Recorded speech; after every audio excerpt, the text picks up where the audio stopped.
প্রিয় দর্শক, আসসালামু আলাইকুম। জীবনের গল্পে আপনাদের স্বাগতম জানাচ্ছি। ক্যামেরার সামনে দাঁড়িয়ে রয়েছে একজন বোন, ওনার জীবনের গল্প শুনবো। আসসালামু আলাইকুম আপু। ওয়ালাইকুম আসসালাম। আপু, আপনার নাম কি, কোথায় থেকে এসেছেন আপনি? আমার নাম শিলা। আমি ফরিদপুর ভাঙ্গা বাস স্ট্যান্ডের পাশে আমার বাড়ি, ওখান থেকে আসছি। বাস স্ট্যান্ডের পাশে মানে কি আপনার তো মানে একটু বড় লোক নাকি?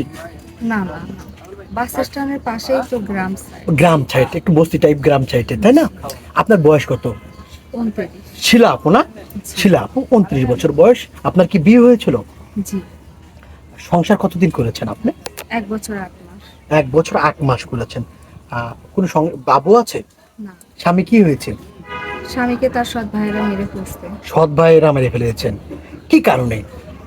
জমি নিয়ে সমস্যা ছিল ওদের। জমি নিয়ে গ্যাঞ্জাম ছিল, তাই না? জি। এটা কি আপনার স্বামী বুঝতে পারে নাই এর আগে, বা আপনি বুঝতে পারেন নাই? আমার তো মাত্র 1 বছর 8 মাস বিয়ে হয়, আমি ওদের এত কিছু বুঝতাম কে না। আপন কে পর সেটা এখন তখনও বুঝতে পারেন নাই। বুঝতে পারি। আসলে সৎ ভাইরা কি চাচ্ছেন, তাই না? জি। আচ্ছা, বুঝতে পেরেছি। শিলা আপু, শিলা আপু, আপনার বয়স 29, এখন আপনি একা আছেন। জি।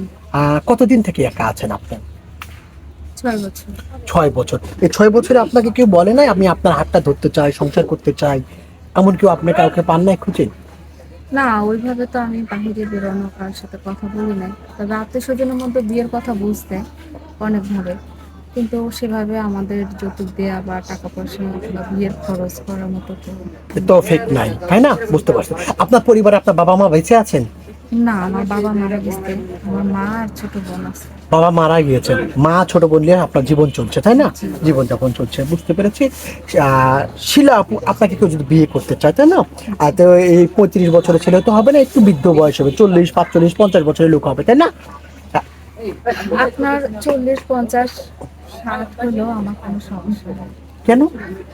কারণ আমি একটা ভালো মানুষ চাই, যে আমার সবকিছু জেনে আমার মৃত্যুর আগ পর্যন্ত আমার হাতটা ধরে থাকবে। সারাটা জীবন।